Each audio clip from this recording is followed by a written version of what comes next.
Good morning, Falcons. I'm Chloe Warliner here with Ethan Heck, and this is Falcon News. Today is Wednesday, March 30th, 2022. Here are today's top stories. Canada qualified for the World Cup finals for just the second time on Sunday, beating Jamaica 4-0 to book their ticket to Ecuador at the end of 36 years of failure and heartache.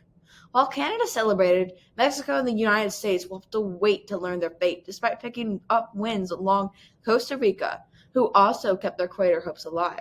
The United States got a hat trick from Chelsea midfielder Christian Pulisic as they romped to a 5-1 home win over Panama, while Mexico needed a 70th minute goal from Edison Alvarez to win 1-0 and avoid a humiliating draw with winless Honduras. The victory for Canada puts the leaders on 28 points in the qualifying group, 3 points ahead of the United States and Mexico, with Costa Rica, who beat El Salvador 2-1, a further 3 points back. The top 3 teams earn automatic places in November's World Cup, with the fourth-place finisher facing an Oceania team in an intercontinental playoff for another berth. A federal judge ruled on Monday that former President Donald J. Trump and a lawyer who advised him how to overturn the 2020 elections most likely committed felonies, including obstructing the work of Congress and conspiring to defraud the United States. The judge's comments marked a significant breakthrough for the defraud and House committee investigating on January 6th attack on the Capitol, which he had laid out as civil filing. The crimes it believed that Trump might have committed weighs as well as the criminal referral to Justice Department.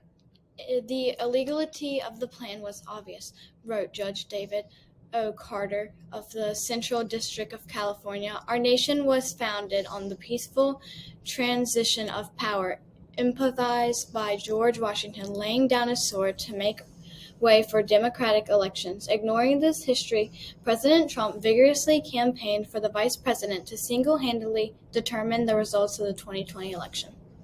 The Justice Department has been conducting a wide-ranging investigation of the Capitol assault, but has given no public indication that it's considering pursuing a criminal case against Mr. Trump.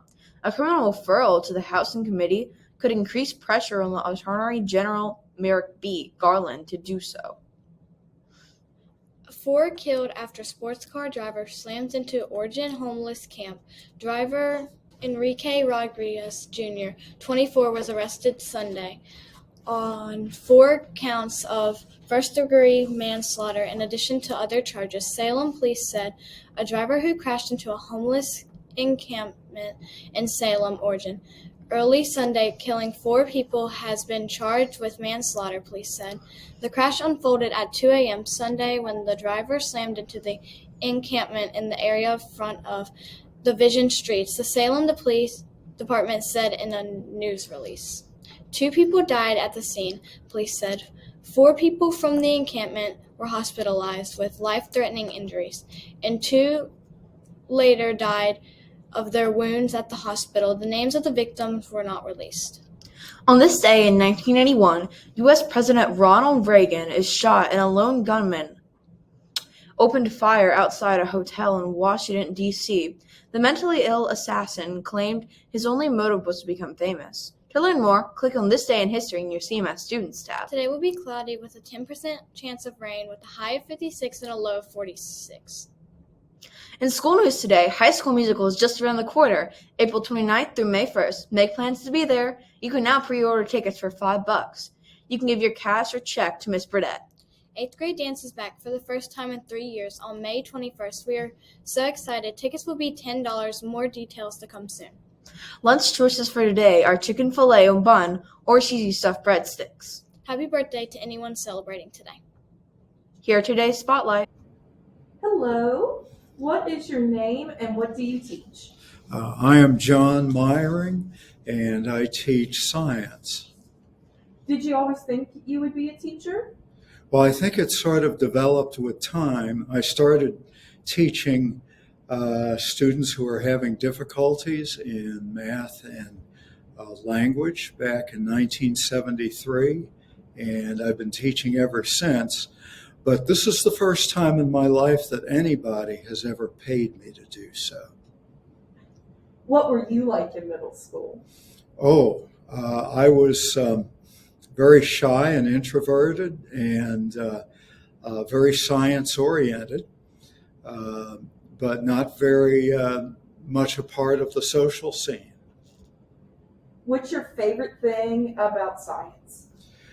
I would say it is trying to get young people excited about science as I was at this age, at their age, and introduce them to what has happened over time in science, especially since the space race. What is your favorite snack?